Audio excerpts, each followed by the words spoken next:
Hello, billionaires! Kumusta na po kayo? Na-miss niyo po ba ako?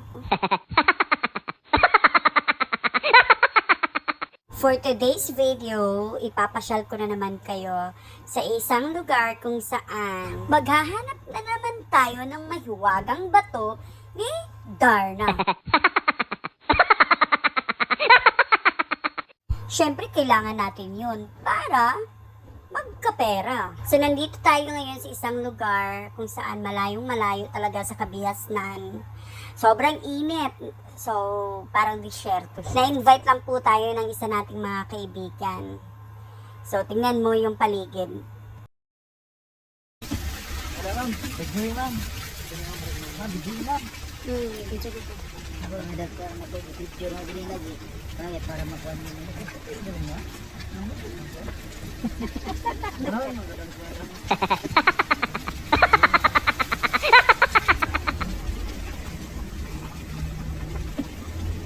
So, kung makikita po ninyo dito sa video, nag-uukay po yan sila.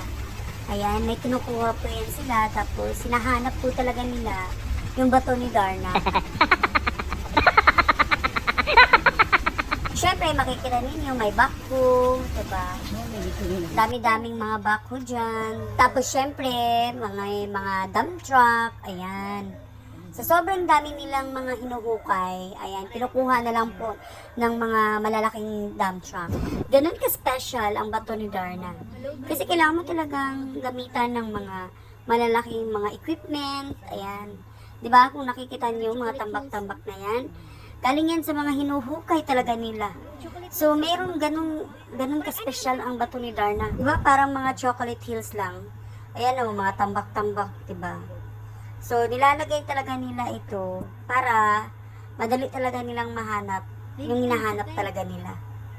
Nung pumunta kami talaga dito, grabe. Sobrang init. Diyos ko, burakog na paso.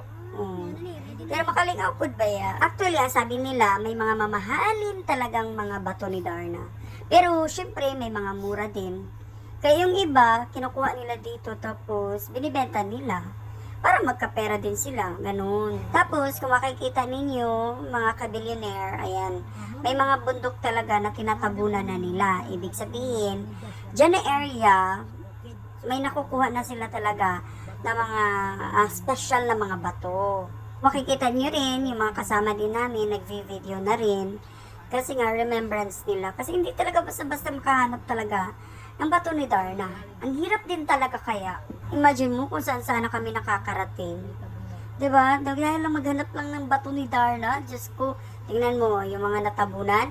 Yan, may mga bato na ni Darna, pero mura-mura lang yan. Oo, mayroon talaga kaming hinahanap na very special na mga bato. Hanggang nakarating kami dito.